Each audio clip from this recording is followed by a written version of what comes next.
Right, guys, video number 3 on service settlement hierarchy, which for me is one of the hardest questions because it's not so obvious as many of the other ones. You probably won't choose to do this one, and you'll probably choose if there's some other options in paper one, like migration or something else, you'll probably go for that. But I want to start with this. We're now going to look at the hard 7 point question. Glasses are broken, so you'll have to bear with me, okay? So to follow on from the easy and medium questions we've done, the hard question is the 7 point question. It's important that you review this simply because the rules apply to all the various 7 point questions. Okay. Now, this question says, for a named area you have studied, describe the settlement hierarchy with reference to service provision. It's not a very nice question, but we're going to walk through it. Okay. So what you need to do is name settlement types, things, linear nucleated, talk about population and talk about service provision up the hierarchy. And that will become apparent when we go through this answer. Just guidance here. And the revision notes I've given you for each topic have model answers and questions for your revision. You need to use those. If you're not going through these, you are going to struggle. Okay, it's as simple as that. I will put them all onto one new Google Classroom for paper one over the next day or so, but you need to do that. Okay. Now, the command question says describe. It requires you to say what settlement looks like in terms of size and services offered. It's a 7 mark question. So it's not 7 points for 7 marks. It's a level marking. Okay, which is about the quality of the content. You should refer to specific locations and examples. So there's case studies here. You need to do more than name an area and town. So you've got to name the area and the town, but then you've got to talk about the specifics of its service hierarchy, why it is the way it is. Okay. Is it located near a pool or whatever? Okay. The top level is achieved by including comprehensive and accurate statements, including some place specific references. Okay, so you give the details of the place, put it in context, location, maybe a bit of history as it is located, where it is and why. Okay, maybe talk about population size, northern England, southern France, blah blah blah, tourist area, capital city, central business districts, all those kind of terms. You might want to include a sketch map. That would be excellent if you've got the opportunity. Do not be afraid to sketch things if the opportunity arises. Okay, so let's go back to that question again.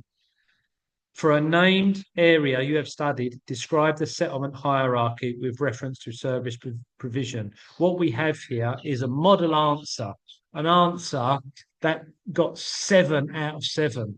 There are other ways to answer this question. It doesn't have to be exactly the same, but you need to know what good looks like.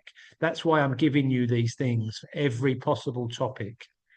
There must be specific references to the place within the hierarchy, places within the hierarchy. The answer scores level 7 because the statements are detailed and it's place specific examples. It doesn't just make a random statement like it's a tourist area.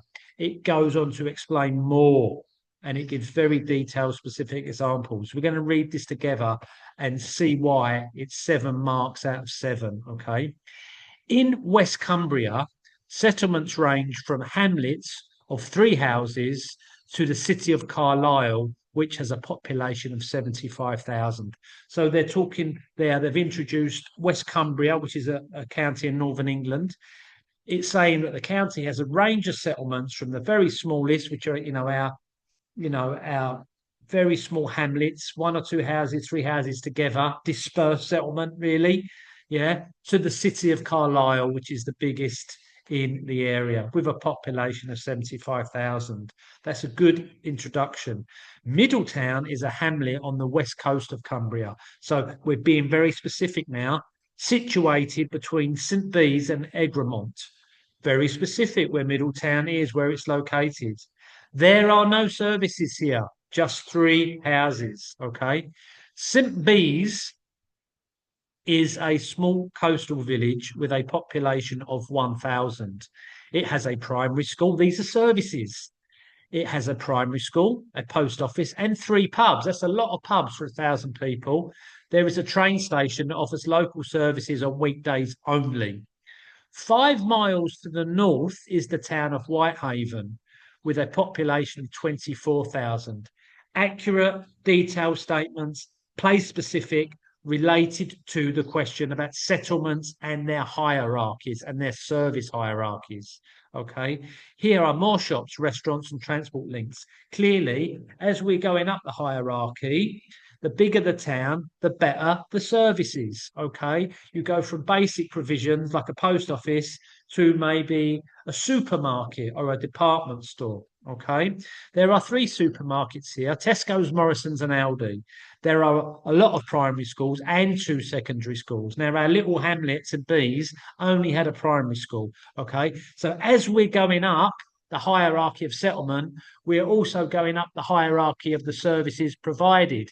The bigger the settlement, the more you've got, the higher the hierarchies. Now we're into Carlisle. Okay, we've explored Cumbria from the smallest to the largest, talking about the settlement, talking about its location, talking about its size, and talking about what services it offers. Carlisle is the only city in West Cumbria with a population of 78,000. It says 75 earlier, doesn't matter. And this is where Cumbria County Council have their offices. Why wouldn't they? Because it's the main place. So the service hierarchies are going to be bigger. The council it has a cathedral. Cathedrals are the main place. Cathedrals are normally only located in cities. Okay. There is a football stadium, Carlisle United. They're in one of the lower divisions. There is a proper shopping arcade called the Lanes, which includes a range of shops, including multinationals like Primark and Tony and Guy, the hairdresser. It has loads of primary and secondary schools. It has a university. It has a national train station that operates frequently throughout the day, servicing other major cities, not like our little place that has a local train a few times a day during weekdays only. As the settlement gets bigger, the services and the hierarchy provided get bigger and better because they're servicing. If you live in St. Bees, you need to probably go to Carlisle for many things. Okay, it might be school, it might be your once a monthly shop, it might be to catch a train to London or to go to court or to have your hair cut like I do at Tony and Guy. Now that's is a really nice, okay. That's a really nice answer. It's not that long. Look, they've not written huge amounts. Obviously, it looks smaller in print, but look at the way it's set out. Okay. Forget about service settlement hierarchies. You might not answer this question, but look at the way the questions are set out. Understand what is required of you from your case studies. Very clear, very detailed statements that explain. Okay. So there you go. So from Carlisle, we can get trains to London, the capital. And in terms of service hierarchy, when you look at the United Kingdom, London is the pinnacle. It's the capital city. It's 8, 9 million people. It's everything. It's international flights. It's the best places in the world. Okay. Now, there's a second question I'm not going to go through. For an urban area you have studied, describe how its function has changed over time. Okay, so you can talk about the industry, name companies. It could have been a coal mine in town that now does something else. Okay, it could be a high tech area now or a tourist area after the coal mines closed, something like that, Manchester or somewhere. Okay, they're talking about Reading. I'm not going to go through that. That's enough for this video. Okay, so now I'm going to stop share and I'm going to stop record and then we'll move on to another topic.